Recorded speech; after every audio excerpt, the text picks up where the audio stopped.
शुरू करते हैं आज प्रिया की कहानी।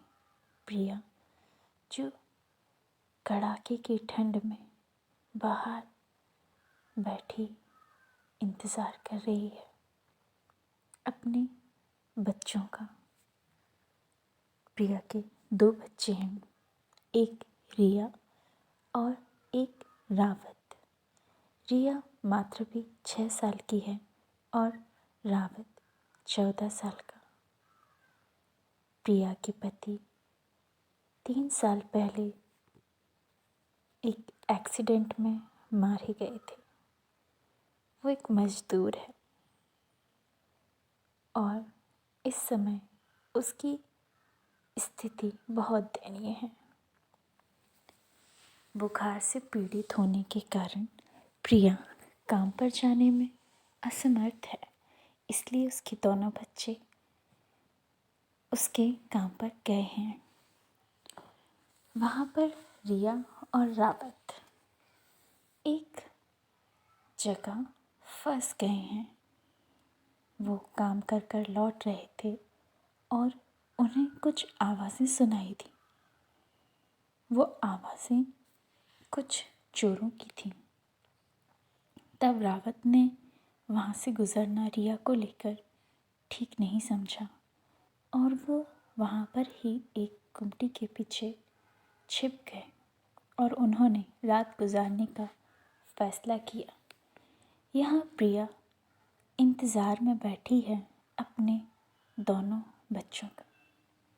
बहुत कड़ाके की ठंड तो नहीं, लेकिन हाँ, इस सर्दी की रात में मेरे दोनों बच्चे कहाँ हैं? अभी तक क्यों नहीं लौटे? मुझे उनको काम पर नहीं भेजना चाहिए था। ये तरह तरह के ख्याल प्रिया के मन में आ रहे हैं। प्रिया समझ नहीं पा रही कि वो चलने की स्थिति में भी नहीं है और वो कहाँ जाए, किससे कहे कि मेरे दोनों बच्चों को ढूंढ लाओ। प्रिया पहले ही अपने पति को खो चुकी थी। वो अपने दोनों बच्चों को खोना नहीं चाहती थी। प्रिया ने फैसला किया कि वो टॉमी को लेकर जाएगी और इस तरह से उसने हिम्मत करी।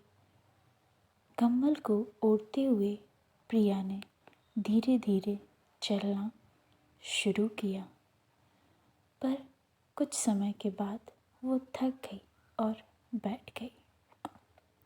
टॉमी जो कि एक कुत्ता था, वहीं उनके साथ में रहता था, वो प्रिया की ओर देखने लगा और प्रिया उसकी ओर देखकर कहती है, अरे टॉमी, पता नहीं आज तो रिया और रावत कहाँ रह गए हैं। मुझे कुछ समझ ही नहीं आता। क्या तू उन्हें ढूंढ कर नहीं ला सकता? जा टॉमी, मेरे दोनों बच्चों को ढूंढ कर ले आ। टॉमी ये सब बातें इस तरह सुन रहा था मानो वो सब कुछ समझ रहा हो। टॉमी प्रिया के कम्बल को खींचने लगा। प्रिया कहती है, अरे रे, मुझसे अब चला नहीं जाता। हे ईश्वर, मेरी मदद करो। पता नहीं मेरे दोनों बच्चे कहाँ हैं, किस हाल में हैं, ठीक हैं या नहीं, उन्हें घर भेज दो।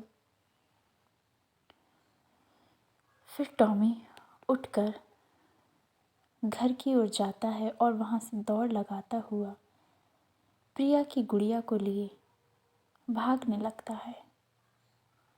भागते भागते उन रास्तों को सूंघता हुआ जहाँ से प्रिया और राघव गए हुए थे, वहाँ जाने लगता है।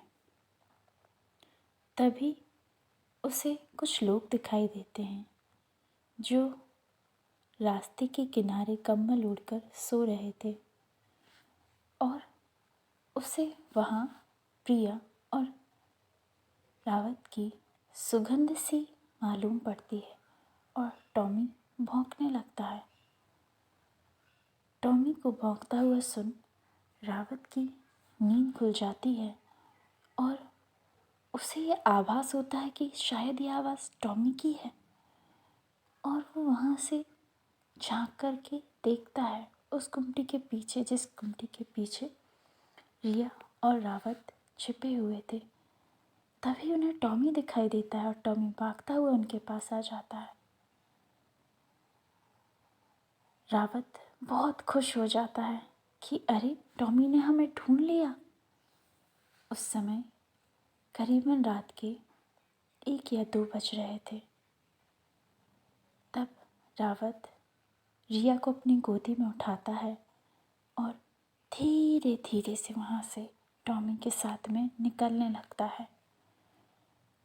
रावत उस ओर देखता है जहाँ वो आदमी सोए हुए थे, जो कहीं से की गई चोरी की बातें कर रहे थे। रावत दबे पांव धीरे धीरे वहाँ से टॉमी के साथ हिम्मत करते हुए निकलता है। वो मन में सोचता है कि अरे, मैं डरूंगा नहीं, मेरे साथ टॉमी है, ये मेरी मदद करेगा। और दबे पांव धीरे धीरे से वहाँ से निकल के वो अपने घर को पहुँच जाता है। इधर प्रिया, जिसकी थोड़ी नींद लग गई है, अपने बच्चों को सपने में देख रही है कि मेरे दोनों बच्चे बहुत सुंदर कपड़े पहने हुए हैं, बहुत खुश हैं, उनके पास बहुत से खिलौने हैं, वो उनसे खेल रहे हैं और उन्हें कोई काम नहीं करना पड़ रहा। इस तरह से रावत से आवाज़ लगाता है, माँ, माँ। प्रिया की नींद एकदम टूटती है। प्रिया रावत को देखते ही उसे गले से लगा लेती है और कहती है कि तुम कहाँ रह गए थे? मेरी तो मानो जान ही निकल गई। तब रावत सारी घटना का वृतांत करता है और प्रिया कहती है, चलो कोई बात नहीं, देर से ही सही पर तुम लोग सुरक्षित घर आ गए। अब मैं तुम दोनों को कभी काम पर नहीं जाने दूंगी। हमारे घर में जो कुछ है हम यही खाएंगे। तब रावत कहता है, नहीं माँ, मैं कल से जल्दी लौट आऊँगा और साथ में टॉमी को साथ में लेके जाऊँगा। इंसानों का ना सही, मैं इस टॉमी का, इस जानवर का भरोसा कर सकता हूँ माँ। तो मुझे रोको नहीं। मैं पैसे कमाना चाहता हूँ, तुम्हें सुख देना चाहता हूँ। मैं नहीं चाहता कि तुम इस हालत में कहीं बाहर जाकर काम करो। रही रिया की बात, तो अब मैं उसे साथ में नहीं ले जाऊँगा। ये सब सुनकर प्रिया बहुत खुश हो जाती है और वो दोनों रिया को लेकर उनकी जो एक झोपड़ी थी वहाँ जाते हैं और एक फटे हुए कम्बल को ओढ़कर सो जाते हैं। दोस्तों, ये थी प्रिया की कहानी, जो बेबस अकेली थी, लेकिन उसके साथ जो टॉमी था, उसका कुत्ता, उसने उसकी मदद की और उसके बच्चों को घर ले